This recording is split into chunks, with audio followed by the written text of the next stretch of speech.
Bismillahirrahmanirrahim. Assalamualaikum warahmatullahi wabarakatuh. Alhamdulillahilladzi wa kafa wassalatu wassalamu ala sayyidil mustafa wa ala ahli sidiki wal wafa. Asyhadu an la ilaha illallah wa asyhadu anna Muhammadan abduhu wa rasuluh la nabiyya wa la rasula ba'dah amma ba'du. Nah, dibuatnya video ini salah satunya untuk memenuhi tugas UAS pelajaran bahasa Indonesia kampus Institut Nida'il Adabi. Baik, di sini saya akan mempresentasikan dengan judul kedudukan dan fungsi bahasa Indonesia. Pendahuluan, peran penting. Bahasa Indonesia merupakan bahasa yang sangat penting dalam kehidupan bangsa Indonesia itu tersendiri. Yang kedua, yaitu identitas nasional. Bahasa Indonesia merupakan simbol persatuan dan kebanggaan nasional. Ketiga, kedudukan dan fungsi bahasa Indonesia. Pembahasan yang akan kita bahas yaitu pertama, bagaimana kedudukan bahasa Indonesia itu tersendiri. Kedua, bagaimana kedudukan dan fungsi bahasa Indonesia sebagai bahasa nasional.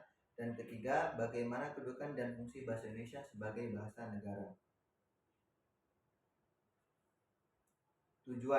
Tujuan kita mempelajari tentang kedudukan dan fungsi bahasa Indonesia yaitu untuk memahami posisi penting bahasa Indonesia dalam kehidupan berbangsa dan bernegara, menganalisis fungsi atau mencari tujuan atau fungsi bahasa itu sendiri, yaitu untuk memahami peran bahasa Indonesia dalam mempersatukan bangsa dan membangun kemajuan bersama. Baik, masuk pembahasan kita, yaitu kedudukan bahasa Indonesia sebagai bahasa negara dan bahasa nasional.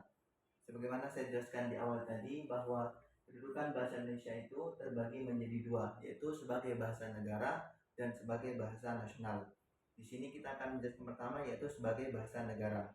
Bahasa Indonesia merupakan bahasa resmi negara.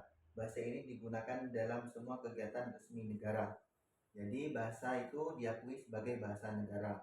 Dan kedua, bahasa juga diakui sebagai bahasa nasional, yaitu bahasa Indonesia merupakan bahasa persatuan bangsa. Bahasa ini digunakan untuk mempersatukan suku dan budaya yang ada di Indonesia. Oke, poin selanjutnya, kedudukan dan fungsi bahasa Indonesia sebagai bahasa nasional, yaitu ada 4 poin yang sini akan saya bahas, yaitu pertama, kedudukan fungsi dan fungsi bahasa Indonesia sebagai bahasa nasional. Pertama, yaitu sebagai lambang kebanggaan nasional. Bahasa Indonesia menjadi simbol kebanggaan bagi seluruh rakyat Indonesia. Ya, karena perlu kita ketahui bahwa setiap negara juga memiliki bahasa kebanggaan atau kebahasa nasional mereka tersendiri. Yang kedua, sebagai lambang identitas nasional. Bahasa Indonesia menjadi identitas bangsa Indonesia di mata dunia. Ya, sudah jelas bahwa bahasa Indonesia berbeda dengan bahasa-bahasa negara yang lain. Sehingga apabila kita contohnya keluar negeri menggunakan bahasa Indonesia, maka itu merupakan salah satu ciri khas bahasa kita atau bangsa kita di mata dunia. Yang kedua, yaitu untuk alat pemersatu, yaitu bahasa Indonesia membantu mempersatukan masyarakat yang berbeda latar belakang. Jelas Indonesia terdiri dari beribu-ribu suku dan bahkan terpisah di antara pulau-pulau, sehingga salah satu bahasanya pasti berbeda. Bukankan hanya bahasa, dari logat bahkan sudah berbeda. Maka dari itu perlu sekiranya ada alat pemersatu untuk memudahkan komunikasi antara satu suku dengan suku yang lain. Yaitu pembahasan yang selanjutnya, yaitu alat perhubungan.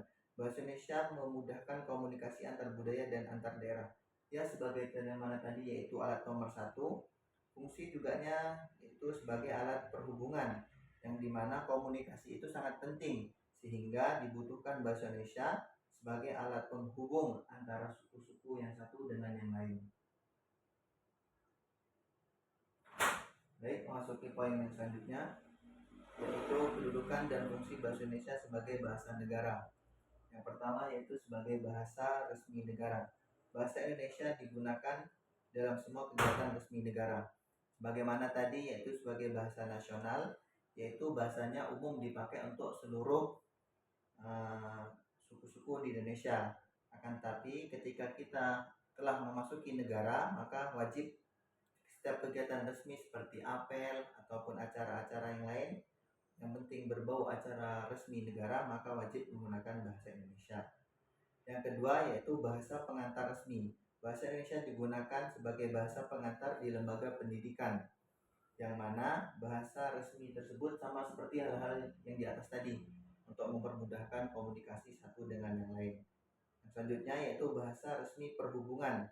Bahasa Indonesia digunakan untuk komunikasi nasional, untuk membangun dan pemerintahan.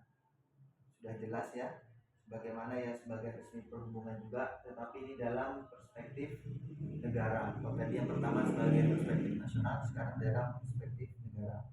Dan yang keempat yaitu sebagai bahasa resmi pembangunan. Bahasa Indonesia digunakan dalam pengembangan kebudayaan, ilmu pengetahuan, dan teknologi.